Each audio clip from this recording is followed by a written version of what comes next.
Thank you very much. We're here today to defend free speech from one of the gravest dangers it has faced in American history, frankly. And you know what's going on as well as anybody. It's not good. A small handful of powerful social media monopolies controls a vast portion of all public and private communications in the United States. And we know what they are. We don't have to name them. We're going to give you a complete listing. We're going to give you a signed copy of what I'm going to be signing in a couple of minutes, and you'll see exactly what we're doing. They've had unchecked power to censor, restrict, edit, shape, hide, alter virtually any form of communication between private citizens or large public audiences. There's no precedent in American history for so small a number of corporations to control so large a sphere of human interaction, and that includes individual people controlling vast amounts of territory, and we can't allow that to happen, especially when they go about doing what they're doing, because they're doing things incorrectly. They have points of view, and if we go by that, it's actually amazing that there was a success in 2016, but we can't let this continue to happen. It's very, very unfair. And you look at the statistics and you look at what is going on, and I think everybody would very much agree with that. Including Democrats, by the way. I saw quite a few Democrats are saying this is about time something is done. So let's see if they keep that decision after they hear that we agree with them.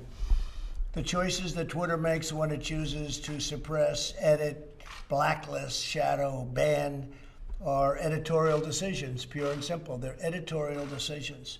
In those moments, Twitter ceases to be a neutral public platform and they become an editor with a viewpoint. And I think we can say that about others also, whether you're looking at Google, whether you're looking at Facebook, and perhaps others. One egregious example is when they try to silence views that they disagree with by selectively applying a fact check, F-A-C-T, fact check.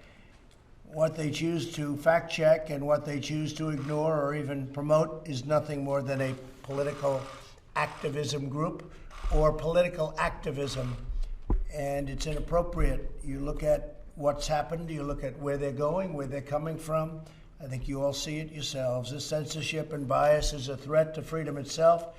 Imagine if your phone company silenced or edited your conversation. Social media companies have vastly more power and more reach than any phone company in the United States, more reach actually than your newspapers by far, more reach than a lot of your traditional forms of communication. Therefore, today I'm signing an executive order to protect and uphold the free speech and rights of the American people.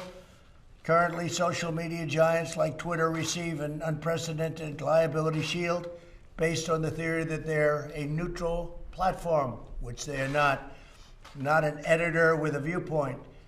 My executive order calls for new regulations under Section 230 of the Communications Decency Act to make it that social media companies that engage in censoring or any political conduct will not be able to keep their liability shield. That's a big deal.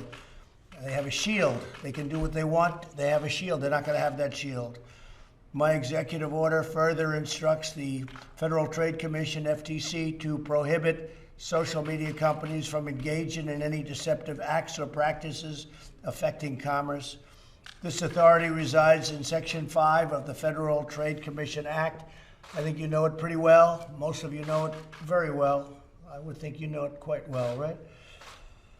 Additionally, I'm directing the Attorney General to work cooperatively with the states. He's going to be working very much and very closely in cooperation with the states to enforce their own laws against such deceptive business practices. The states have broad and powerful authority to regulate in this arena, and they'll be doing it also, and we encourage them to do it if they see exactly as we've been seeing.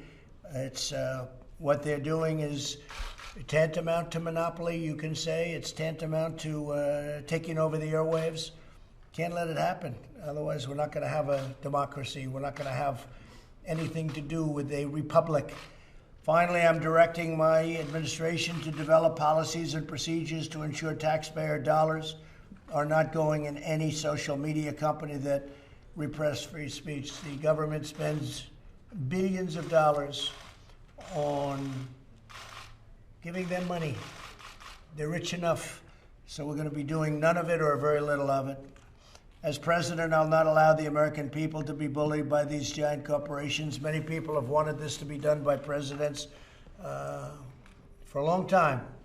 And now we're doing it, and I'm sure they'll be doing a lawsuit, and I'm also sure that we're going to be going for legislation in addition to this, and the legislation will start immediately. And I tell you, I've been called by Democrats that want to do this, and so I think you could possibly have a bipartisan situation.